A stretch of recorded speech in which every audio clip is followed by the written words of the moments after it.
If you ask anyone who's achieved great success in business and life how they did so, there's one common theme to pretty much all their answers: setting and achieving specific goals. Sounds simple, right? I want X and I work toward that, but it's much easier said than done. I see members in our Facebook group as well as other colleagues on a regular basis who just work in whatever the day brings and aren't really being specific about what they want out of their business or how to get it.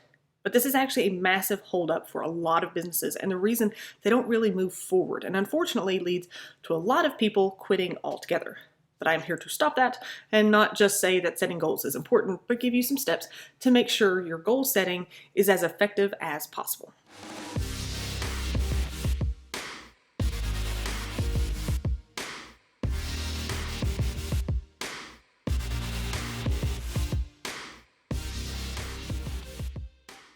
Hey y'all, Savannah Bell here with My Massage World, where I give business advice and strategies for the real world. And today we're digging into goal setting. The hardest part for most people is battling overwhelm. You see this lofty goal in the sky and want it with every fiber of your being, but there's so many steps to get there, so many things that have to fall into place. It just seems impossible. Can you really achieve all that? It can be overwhelming. You may start to doubt yourself and your abilities. You may constantly procrastinate, or you may simply just wing it and think that'll have to do because you don't really know any other way. You can be your own worst enemy when it comes to getting in the way of your goals. Don't be. So here's a 5-step plan to beat overwhelm and set those goals so they're achievable. Number 1, write out your primary goal. This is the big picture. What is your goal in life? Not necessarily just business, but your life. Is it to own your own home and spend more time with your kids? Is it to travel the world? Whatever big plan you dream of for your life, write it down. Don't be afraid to dream big here. It's your life. Figure out how you want to live it. You can work out the details later. Number 2, what does that mean for you? This is where you need to start getting technical. So if your dream is to have the finances to own a home and to spend more time with your kids, what does that mean for you realistically? What kind of annual income would you need to get there? What's the maximum hours per week that you want to work to afford more time with your kids? Figure out what that goal means in reality and what your business will need to look like to afford you that dream. Number 3, what are the large concepts that make up that primary goal? Now, this is where we transform those ideas into reality and start coming up with more tangible goals. So let's say in the last step you said $100,000 a year income would afford you all of that, just for simplicity's sake, and you only want to work 30 hours per week. How do you get to that income level in a way that you can limit your hours? This is where you need to run your numbers in detail. Maybe you've got a busy practice, but you've reached your maximum session hours per week, and you're still not even near that income goal.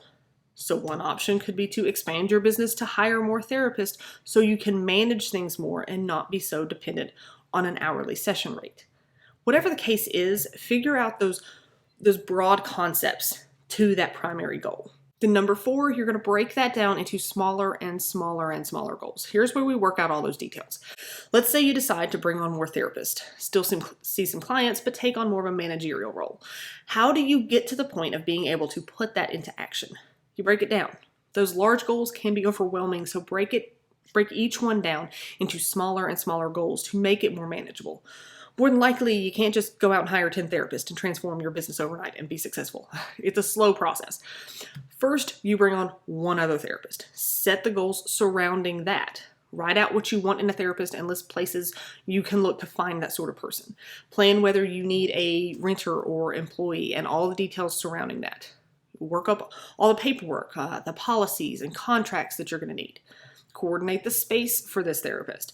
Save X amount of money to cover the employee's income and benefits for a few months in case things are tight. Write out your new marketing plan to bring in clients for that new therapist. Once all that's done, then you can move on into breaking down each of those goals into manageable chunks. You take one goal at a time, one day at a time. And number 5, make a timeline. It is easy to set goals. It's not so easy to achieve them. Even with a breakdown of all the things to do, it can still seem overwhelming, especially now with this massive list of tasks to do.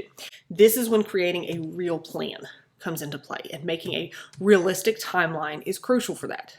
Don't just have this arbitrary list lying around of all the things you need to do.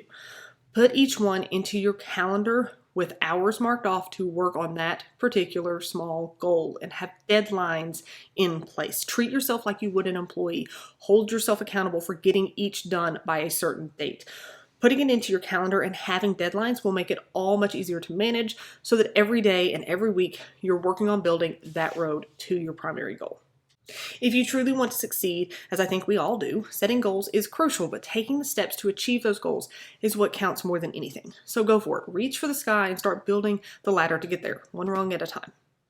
Thanks for watching. Be sure to check us out at mymassageworld.com. Follow us on Facebook and Instagram. Subscribe to our channel on YouTube. Sign up for our emails.